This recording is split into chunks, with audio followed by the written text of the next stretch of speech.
குறும்பா குறும்பா. ஹாய், இன்னைக்கு நம்ம கோதுமை ரவையில் எப்படி உப்புமா பண்ணுறதுன்னு பார்க்கலாம். அதுக்கு தேவையான பொருட்கள் 2 கப்பு கோதுமை ரவை, ஆனியன், கேரட், பச்சை மிளகா, கருவேப்பிலை, கடுகு, கடலைப்பருப்பு, பெருங்காயம், மிளகா வத்தல், எண்ணெய், தண்ணீர். இப்போ நம்ம ஒரு கடாயை எடுத்துட்டு கொஞ்சம் நல்லெண்ணெய் விட்டுக்கணும். ஃபஸ்ட்டு ஒரு பெருங்காயம் போடணும்,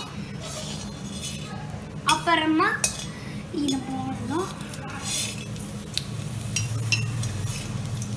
இப்போ கடுகு போடணும். இப்போ கடுகு வெடிக்க ஆரம்பிச்சிருச்சு. இப்போ நம்ம கடலை போடணும். நம்ம இப்போ இதெல்லாம் போடலாம். இப்போ வெங்காயம் கொஞ்சம் வதங்கினதுக்கு அப்புறமா கேரட்டையும் போடணும்.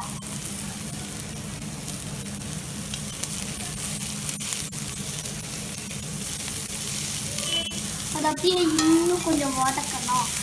இப்போ இது நல்லா வதக்கிட்டோம். இதில் கொஞ்சம் தண்ணியும் போடலாம். நம்ம நல்லா தண்ணி கொதிக்கிற வரைக்கும் வெயிட் பண்ணணும். இப்போ இது கொஞ்சம் கொதிக்க ஸ்டார்ட் ஆகுது. இப்போ நம்ம இதில் கொஞ்சம் சால்ட்டை போடலாம். நம்ம நெக்ஸ்ட்டு கீயை போடலாம். இப்போ நம்ம இதில் கொஞ்சம் கீயை போடலாம். நம்ம நெக்ஸ்ட்டு கோதுமை ரவையை போடலாம். நம்ம கீ எதுக்கு போடுறோம்னா உப்புமா நல்லா உதிராக வரும்.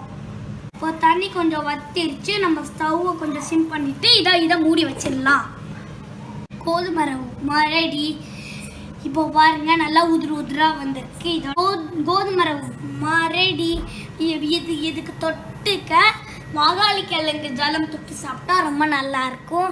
நான் உங்களை நெக்ஸ்ட் வீடியோவில் மீட் பண்ணுறேன். பாய். லைக் பண்ணுங்க, கமெண்ட் பண்ணுங்க, ஷேர் பண்ணுங்க. மறக்காம சின்ன பையன் சமையலை சப்ஸ்கிரைப் பண்ணுங்க. பாய்.